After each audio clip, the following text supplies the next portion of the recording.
Well, about a week ago, I talked about that auction sale I had been to. And I showed you a bunch of the stuff that I got there. But one of the things I didn't mention was some of the stuff that was for sale there that I didn't even bid on, but that was rather surprising to me.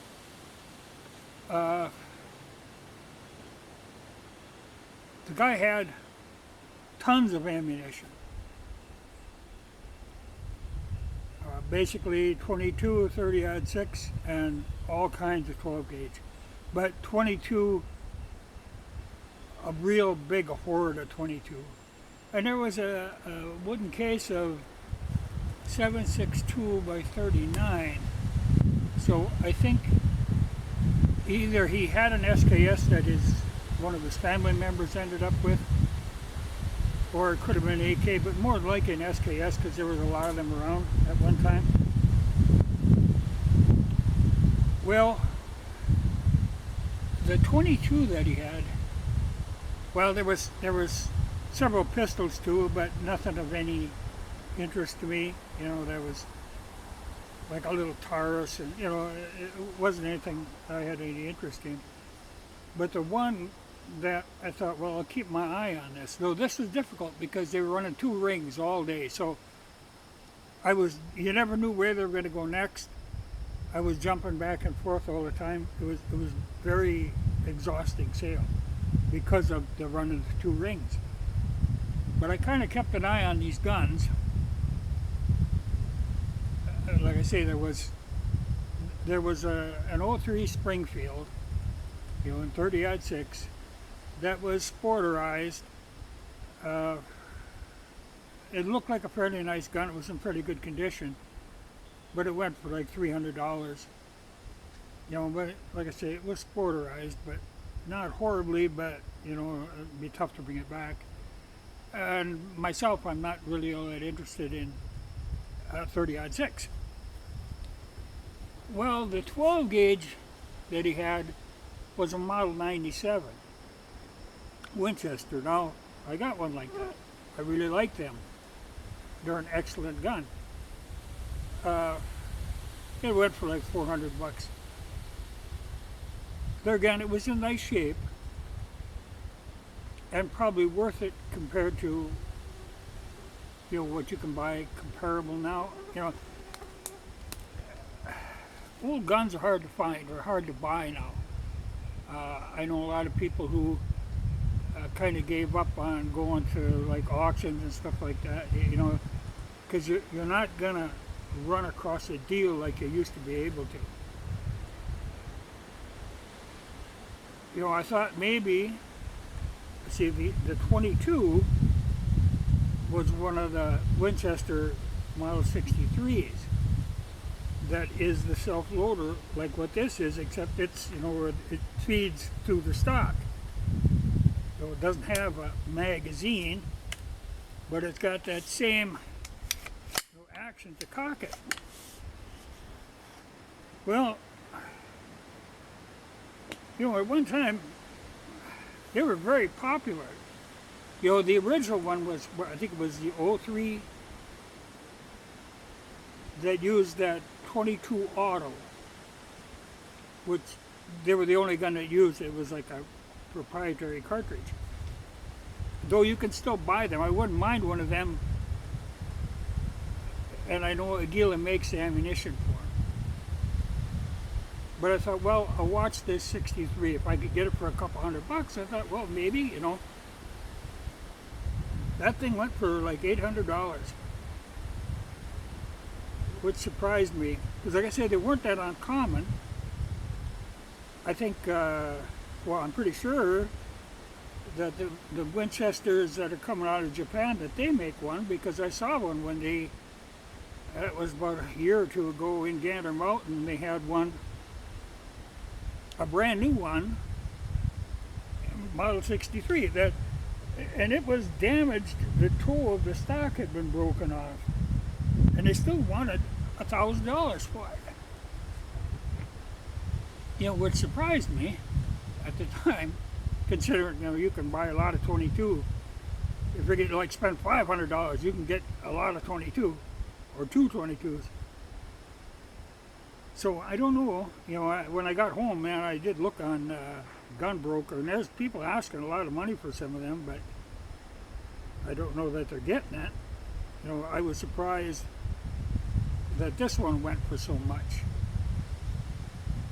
But like I say, the 22 shells, bricks and bricks and bricks, they were piling it up. This guy, I maybe met him once or twice, but I didn't know he was into guns like that. But he really hoarded up the ammunition. And then he died. You can't take that stuff with you. It really, like myself, I go through maybe a couple boxes of 22 a year. Unless, like some kids come up and want to do shooting, well, then you go through 22. But otherwise, normally, I can reload for a larger caliber cheaper than I can buy 22. So I really don't mess with 22 much.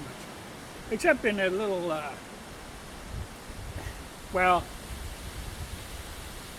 in that Marlin 39A, that's fun to shoot. But also I've got that little 1911 Walther Colt thing that it's just so accurate that it's fun to shoot. And there, when you're dealing with a semi-automatic, you can go through a lot of ammunition. But there was so much ammunition that they were just knocking this stuff back. I didn't even bid on any of it because it's just not something I was going to get involved in. I reload for 12 gauge. I don't buy 30-06. As for the 22 would have been the only thing, and like I say, I don't go through enough of it to make that worthwhile. But I think anybody who wanted 22 went away with an armload of 22 because that stuff was just going. But that guy,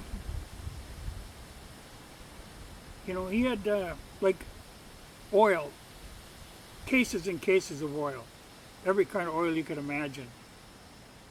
And that stuff was going for pennies on the dollar, like brand new cases of oil filters. Well, unless you know what they're for, you aren't going to pay much for them. So there again, pennies on the dollar. It was sad to see, but I believe in having spare stuff on hand. But there's a point in there where it just becomes an obsession and it doesn't make any sense anymore. And I'm afraid he was at that point. I was excited one time. I was looking, there was all these tires, and a lot of them new tires. And I saw a couple of 650/16s, which is what I run on the 47 Chevy, and they were brand new with the sticker still on them. And I get up there and I start looking at them, and man, they were so weather checked. The cracks went right down to the cord, and there's no way, like I said, they were brand new, but it had to have been that they were stored improperly. They used to caution people about that, and I don't think they even bother anymore, but you shouldn't keep tires around where you have anything with an electric motor. Like people always take out the snow tires, put them by the freezer. Well, that'll kill the snow tires, And I'm afraid with this guy, he had him in the shop where he had the air compressor and an arc welder, which there again, it gives off ozone, That stuff, like I said, they used to caution about doing that, but I haven't heard that for a long time, and this guy evidently never heard it because these brand new tires were just shot, and I wouldn't have dared to run them. I take chances, but not that much of a chance. That looked just really bad. I've never seen a tire so weather checked. Well, it was a shame. Because I know them tires, you had to pay over $100 a piece for them.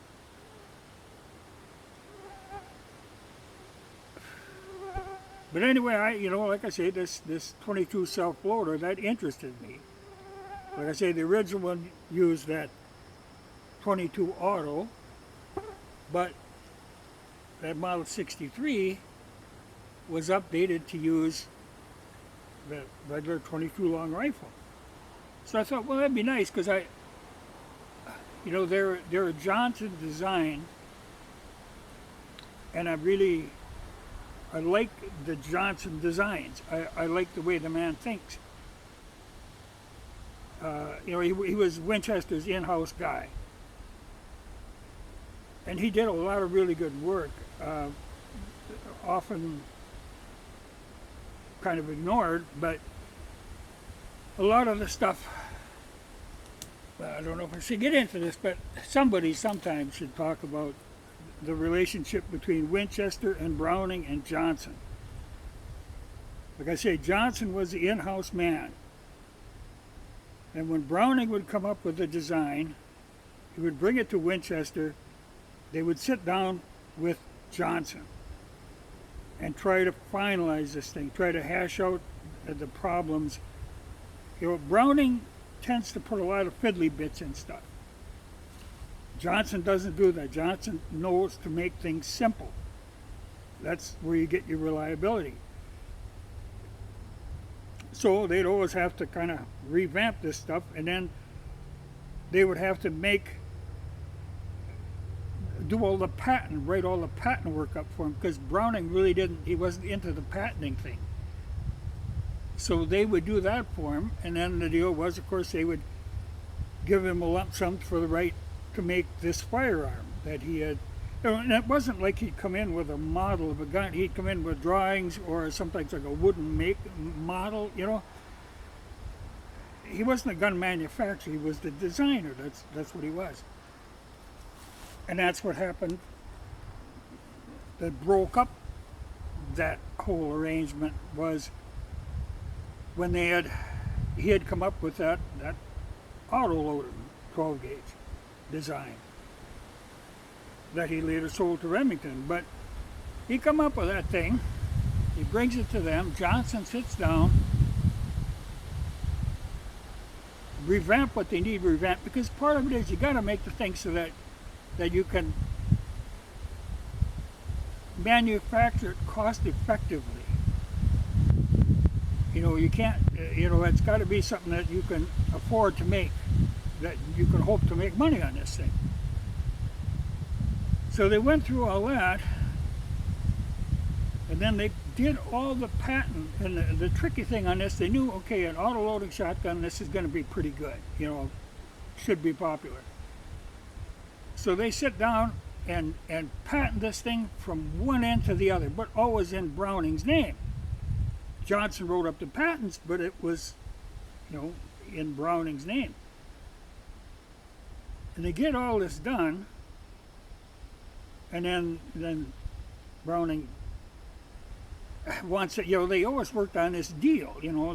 That's how they worked. And all of a sudden, he wanted to change the deal. He wanted a price per unit. Well, Winchester wanted nothing to do with that, so he took it to Remington. So then it fell on Johnson, who had spent all this time making sure that everything on this gun was patented to the point where nobody else could duplicate a gun like that to make a self-loading shotgun, that he got tasked with trying to make one without infringing the patents that he had written up for Browning. So he does, and he comes up with what later became called the Widowmaker. But it was an impossible task. He had spent all this time making sure that nobody could do this, and then he had to try to do it. But like I say, I like the Johnson designs. So if I could have got that 22 self-loader, with that rigmarole at a reasonable price, but I was thinking, man, like 200 maybe, but 800, that was not something I was going to go for. But it surprised me. But like I say, I've run into people who actually kind of give up. The problem is there aren't many good new guns. Most of them are kind of cheap crap. And they're low priced, but they're not making the best gun they can make. They're making the best gun they can sell cheaply. Well, that's kind of the lowest common denominator on them. They don't. I can look at the new guns and there's nothing that stands out that impresses me that I think, oh, I want to get one of them. They just aren't built like the old ones are, and evidently everybody's catching on to that because now, like I say, the price for old guns has just skyrocketed. So I guess it's good if you're trying to sell guns off, but for somebody trying to make a collection, this would be a bad time to be doing it. Unless you want to make a collection of, like I say, new crap. But old guns, it's getting tougher. But anyway, I thought I'd mention, because I know a lot of people, they're proud of. They got this whole shelf full of ammunition, that they've been hoarding up, and they hardly shoot, but they hoard this stuff up, and it's like money in the bank. But like I say, you can't take it with you. You're going to die, and they're going to just sell that stuff off pennies on the dollar. It was sad to see. I hated to see that, but. I'm sure the guy's widow came out good on it. He came out good on the guns anyway, but that ammunition, I'm sure he paid way more for it than what they got for it.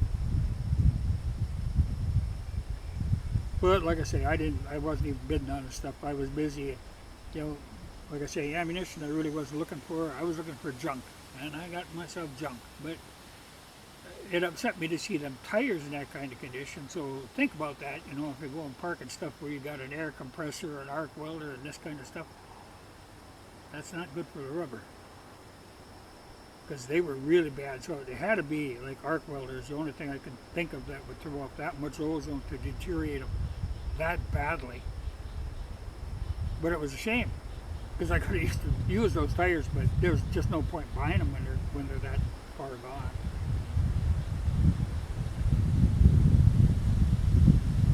But, like I say, I have a lot of components to make ammunition, but I don't have, I probably have 1,000 rounds of ammunition sitting around, but like I said, this guy had like 1,000,000 rounds sitting around.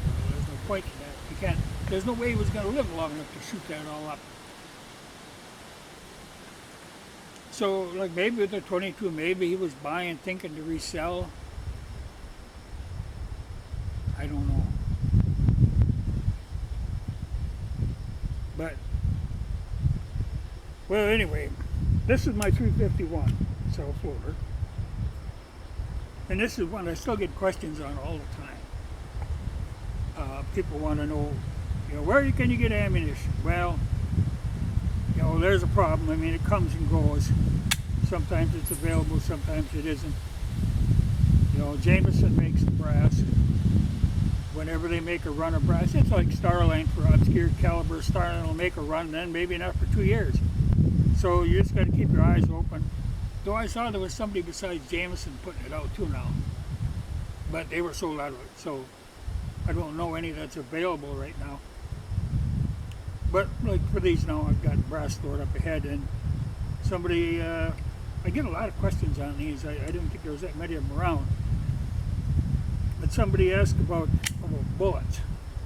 Well, you can buy the jacketed bullet that's made for these. Spear makes a bullet for these. Well, I don't often shoot jacketed bullets in them. I shoot cast bullets, but there again, I'm using a modified mold. I'm using a modified sizing die. So I got what I wanted. That works really well. And this has got a relatively slow twist barrel, so it shoots cast just fine. But unless you're willing to really work at it, because this mold was modified from the mold I used for the 35 Remington. I shortened the mold up, and the sizing die I just found smaller and drilled it out. But that is not a small job. I think you can have custom ones made.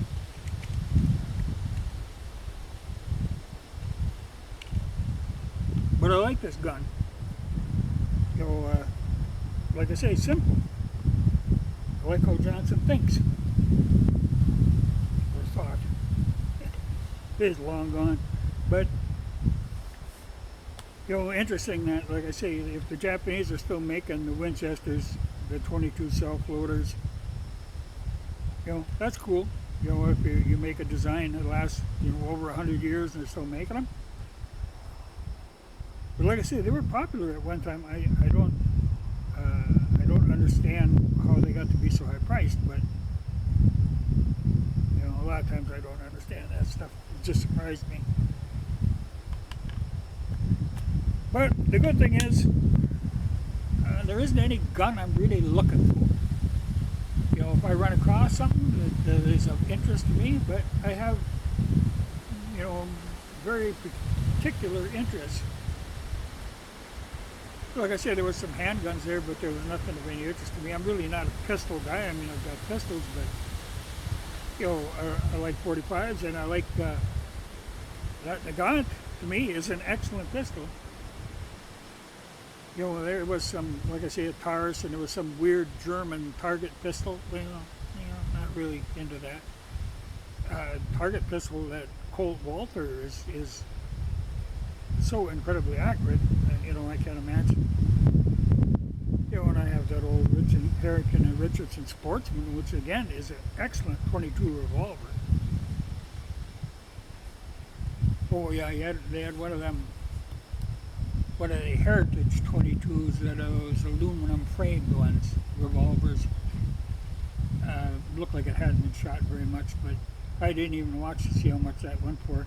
You know, they're not an expensive gun, and I've never been all that tempted on one of them either. But I'm, you know, picky. Certain things I want in a gun, and none of them actually had it. That's a long video. And a gun and no shooting. But too windy to shoot. That's why I'm down in this gully.